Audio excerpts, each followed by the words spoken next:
Bonjour tout le monde. On est vendredi le 15 novembre. Donc on tourne ce podcast un peu tôt pour vous. Il est 6h12 de l'après-midi et on a eu une semaine avec beaucoup de changements. Maintenant, je passe la parole à Audrey qui va nous, bien sûr, décortiquer ça un peu mieux. Merci. Bonjour, enfin 6 mois en état, hein, parce que c'était une semaine encore du mal à s'en remettre. Pas un hangover, mais en effet, grosse fatigue sur tous les plans. Mais bon, voilà, on a vu ce que ça en a donné. N60 le troisième dans l'histoire de Hmm, Maurice. hmm. Alors, tiens, un petit peu des prémices quand nous, ben, journalistes, nous, ben, photographes, tu peux dire, ben, tu connais Capave, Pravin Papoupa, c'est dans le numéro 8. Elle a l'air 95, mais bon, s'attendait peut-être pas forcément à ce point. Alors, bon, on a un tas de monde qui ne finit faire zot analyse, qu'est-ce qui a joué là-dedans, Monsieur Moustache, Madame Kobita, la l'interruption de Facebook Hmm, et puis de Facebook, TikTok et YouTube qui a quand même été un gros hmm. coup tant pour les PME et que les jeunes, que tout le monde. Et puis déjà depuis dimanche, quand on retrouve tout le monde peut dire mon père le vote avec mon plume, bon, on commençait à avoir un doute. Bon, bref, résultat, Yacine pour faire nous un petit l'ambiance, un petit peu pour nous remettre dans ce bain, avec aussi toute la population qui type éveil boîte, comme a dit l'Élodie Feu, même ban stationnerie, il passe là-dedans tout. Euh, mais Yacine pour revenir Lola, avec maintenant, bon, bah, c'est l'heure des nominations et des démissions. On va un petit petite pirogue là, hein. Enfin un gros pirogue en l'occurrence, c'est pas une Titanic, ça n'a là. Ça n'a là. Et donc, oui, bon, un Talera qui peut réaliser Aster, qui MSM, qui peut tenir ben, propos communaux. Bon, bah voilà, maintenant, je pense à Gilles Lantété qui maintenant réalise, une fois la défaite consumée, que le MSM ne correspondait pas à ses valeurs. Bon, je pense qu'on en aura encore quelques-uns. Anouj Ramseren, le directeur de la MDC qui pas typé aller, pas PLF sous paquet, ben, finalement, il y a Solette aujourd'hui de Suresh Sibalok, hein, le nouveau chef de la fonction publique, pour dire, ben non, bien aller. Est pressenti, donc Navin Bikari à la Financial Crimes Commission, qui a démissionné aussi aujourd'hui, donc est pressenti pour le remplacer l'avocat Rajesh Anat. Ensuite, nous avons aussi la nomination. Bon, c'est intérimaire, Yacine, tu me coupes si je me trompe, mais le Sourouj Bali à la tête de la police également pour devenir commissaire. Donc là, la police, là, ça va être un petit peu une valse. C'est sur, hein, Yass? Oui, c'est Soroush Bali. Par contre, ce n'est pas intérimaire, mais il est sous Non, contrat. sous Donc, contrat. il a un contrat. On ne sait pas s'il aura un contrat d'un an, de 2 ans ou pour les 5 ans de ce gouvernement. Mais en tout cas, il est sous contrat. D'accord. Parce que oui, plusieurs noms avaient circulé avant, Mado, Boljou, etc.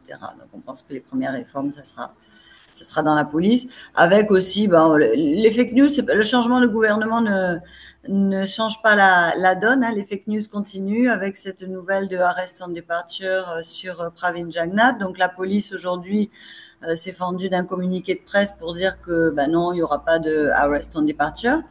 Parce que bien évidemment, si l'Alliance du changement veut être cohérente avec ses propos, il faut qu'elle attende l'enquête policière, il ne faut pas qu'elle fasse comme faisait le gouvernement précédent avec des arrestations sous charge provisoire, etc. Hmm. Il bien laisse les institutions faire ce travail correctement. Donc, pas tout de suite entamer la chasse aux sorcières, enfin, du moins pas de cette manière-là.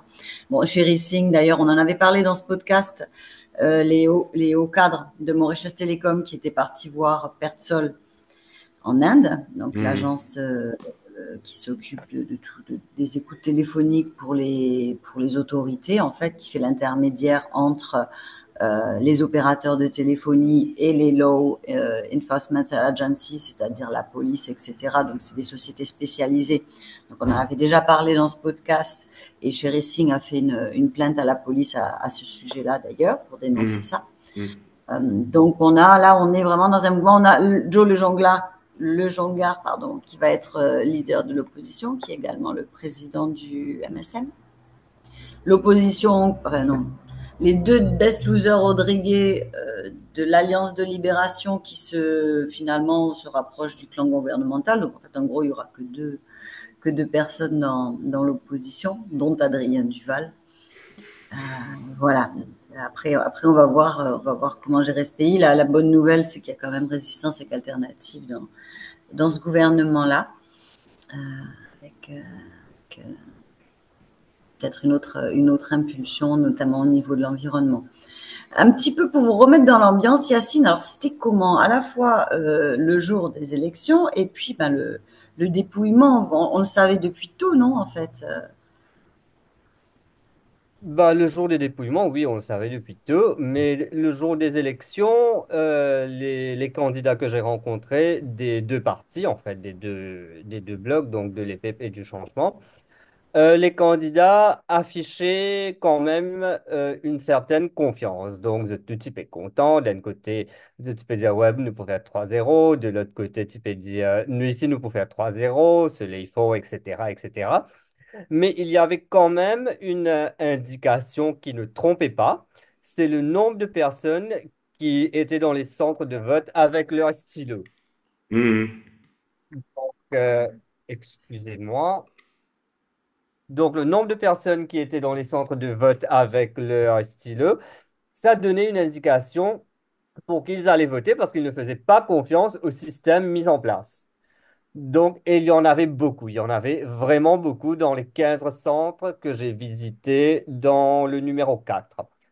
La journée s'est déroulée sans grand problème, hein, la journée de vote. Par contre, le jour du dépouillement, le dépouillement a commencé très tard. Au numéro 4, c'est parce que bon, il y a eu un énorme turnover de presque 80% des électeurs, un petit peu moins. Il a fallu faire les balles de sang. Il y avait beaucoup de bulletins, etc., etc. On a commencé vers midi. Alors, ce qui est intéressant, il y avait 30 salles de classe dans lesquelles les fonctionnaires faisaient le décompte. Donc, lorsque j'ai commencé dans la première salle à regarder un petit peu comment ça se passait, on voyait déjà sur les premiers bulletins les trois candidats de l'Alliance du changement. Donc, c'était vote bloc, hein, donc vote bloc, vote bloc. Lorsque je suis arrivé à la dernière salle, la salle 30, donc c'était, disons, ouais, un quart d'heure après, on voyait déjà la tendance qui se dessinait. C'était absolument clair ce qui se passait. Et au bout d'une demi-heure environ, les deux candidats de l'Alliance Les Peps, c'est-à-dire Subhash Roy et Adrien Duval, ont quitté le centre. Joe Jongar n'était même pas venu. Et à ce moment-là, on commençait avec les autres confrères à avoir les informations de nos collègues des autres circonscriptions. Lorsqu'on échangeait, on voyait clairement, c'était à peine une heure après le début du dépouillement au numéro 4 euh, qu'on voyait se dessiner la tendance 60-0. Après, très vite, on a compris qu'Alan Ganu, lorsque le premier pointage était tombé au numéro 14, Alan Ganu n'était pas parmi les trois premiers. Non seulement il n'était pas parmi les trois premiers, il avait beaucoup de retard avec le troisième candidat de l'Alliance Les Peuples. C'était un signe parce qu'Alan Ganu, il est là depuis 40 ans. Au numéro 18, Xavier Duval et Karia Maneux sont tombés très tôt aussi.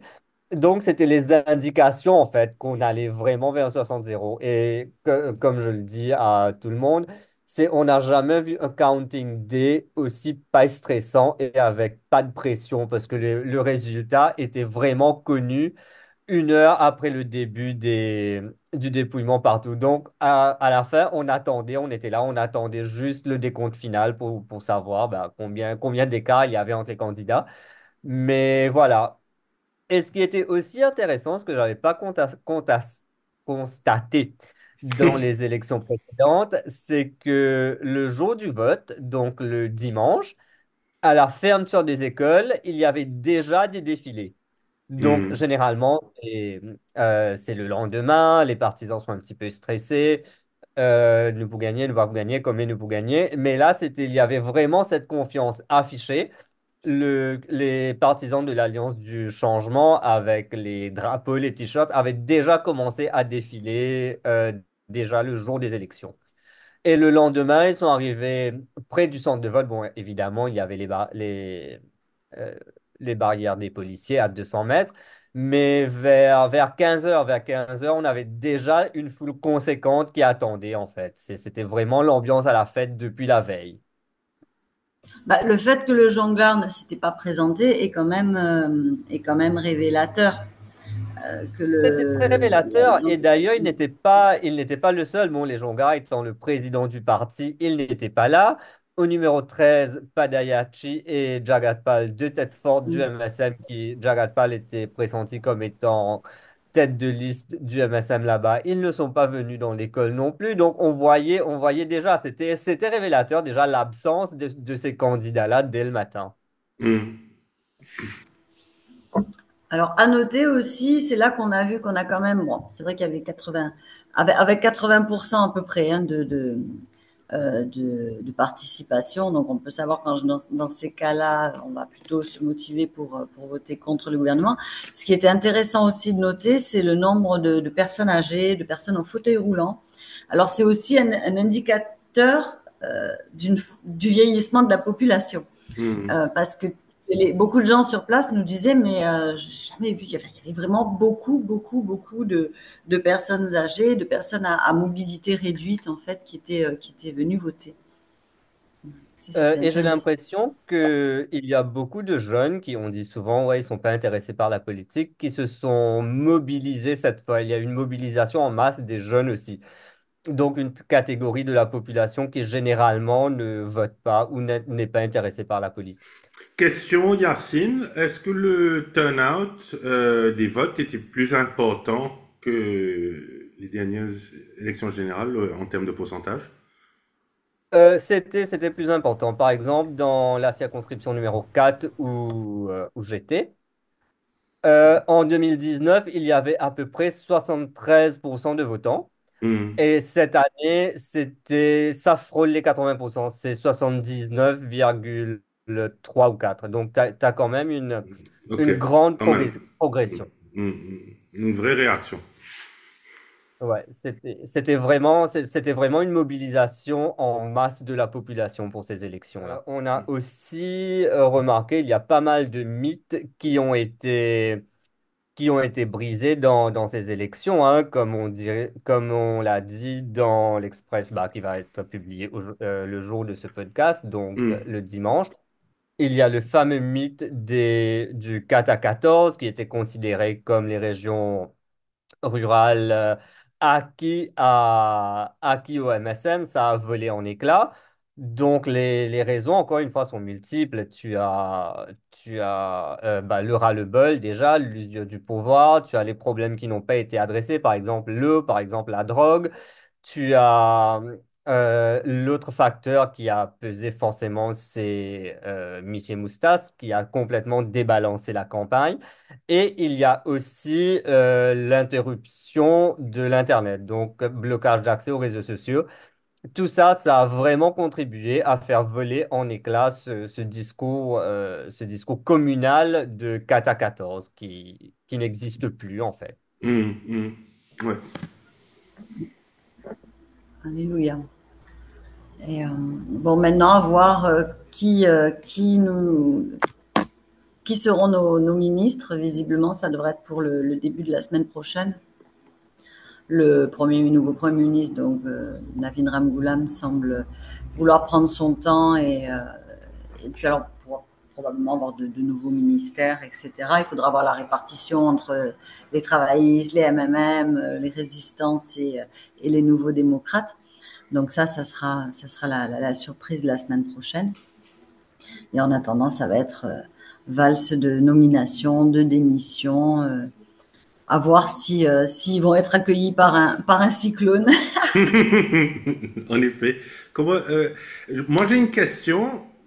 Alors, le gouvernement a, enfin, je sais pas s'il faut que je pointe ça vers Yacine ou Audrey, mais enfin, le gouvernement a gagné 60-0, ok.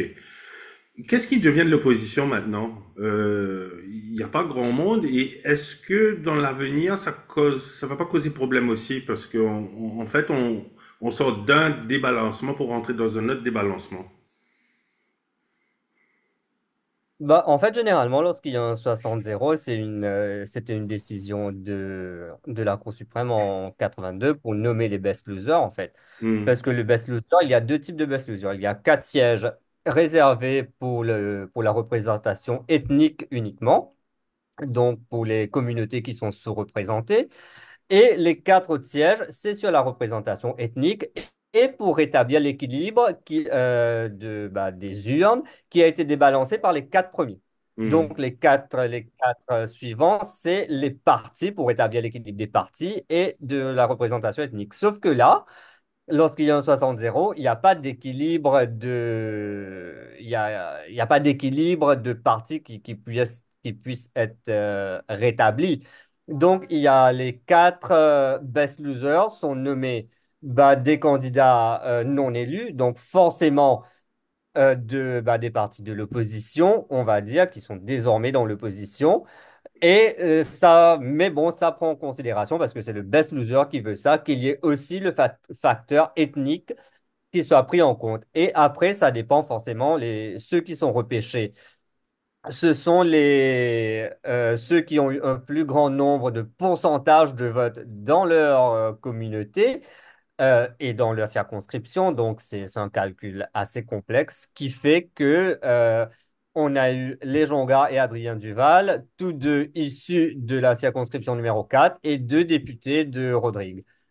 L'opposition, techniquement, devait être composée uniquement de ces quatre députés-là. Mais comme Audrey l'a dit tout à l'heure, il y a les deux députés de Rodrigue, donc de l'Alliance Libération, qui ont dit ils vont se ranger du côté du gouvernement. Donc, on va se retrouver avec une opposition probablement à deux personnes. Ce qui posera des questions. Bon, alors là, pour le moment, les questions parlementaires vont peut-être pas être encore tout de suite sur la gestion du gouvernement, puisque bah, le gouvernement il va pas encore être tout à fait en place. Donc, ça sera des questions de ce qu'on appelle des backbenchers ou donc parce que évidemment ces deux députés vont pas pouvoir poser toutes les questions qu'aurait pu faire une opposition un petit peu plus consistante. Donc, on risque de se retrouver avec des questions. On a les questions, on a les réponses. Donc voilà, on risque de se retrouver dans une position plus moins démocratique, si on veut, dans ce sens-là, dans cette mesure, parce que bien évidemment, pour l'instant, les questions vont certainement tourner sur ce qui s'est passé avant et sur l'ancien hmm. gouvernement, parce que pour l'instant, c'est de ça qu'il va falloir répondre, donc ça va arranger tout le monde. Après, maintenant, il faudra voir comment sur le temps ça va s'organiser, sachant qu'aussi, bon, bah, ce gouvernement est quand même composé de quatre partis. Là, je pense que l'alliance est composée différemment. On a deux leaders qui sont presque en fin de carrière, on va dire. Donc, après une victoire comme ça, je pense qu'ils vont réfléchir deux, trois, 10 fois avant d'aller vers une cassure parce qu'on ne va pas, ce n'est pas tous les 4 matins qu'on se réveille avec une victoire aussi éclatante. Donc, ce sera une sortie en beauté. Et il y a aussi Résistance alternative qui est là comme un chien de garde, en fait, qui va veiller à ce que tout se passe bien et qu'il n'y a pas de dérapage. En fait, c'est l'analyse qui a été faite parce que c'est un parti qui a toujours été à cheval sur ses principes. Donc, Hmm. C'est ce que disait Kougan d'ailleurs. Il disait si demain il se retrouve dans un gouvernement et qu'il a des oppositions ou des questions à poser, enfin Kougan Parapen, pardon, qu'il a des questions à poser, etc., il va pas non plus être prêter le flanc et être un béni-oui. Donc c'est vrai que c'est l'atout de résistance alternative en fait. Parce que Ok, je pense qu'on peut compter sur eux à ce niveau-là. Voilà, super. maintenant, ouais. Et il faut aussi dire que la contribution de Résistance et Alternative avec les trois candidats, ça a eu un effet sur cette alliance ouais. parce qu'il y a beaucoup de Hmm. personnes, comme je disais, les jeunes tout à l'heure, qui ne se retrouvent pas, qui n'ont jamais voté des partis mainstream, qui n'auront jamais voté pour les deux blocs, hein, pour travaillistes et le MMM, que ce soit séparément ou ensemble. Mais ce sont des jeunes qui adhèrent aux idées, aux idéologies de résistance et alternative. Donc, ce parti a vraiment apporté le vote de toute cette catégorie de jeunes, en fait, pour Hmm. cette alliance. Et ce qui est intéressant, voilà, et cet athéisme aussi qui est intéressant, qu'on disait, oui, mais ça va pas marcher parce qu'ils sont athées, entre guillemets, parce que, bon, ben, finalement, oui, ça a marché. Donc, cet argument d'être bien religieux, finalement, n'a pas tenu. Et comme l'a dit Ashok Soubron à plusieurs reprises, ce n'est pas la victoire de l'Alliance du changement, mais c'est la victoire du mauricianisme, en fait, ces élections-là. Ganga Persad aussi, je crois, avait dit ça au numéro 6.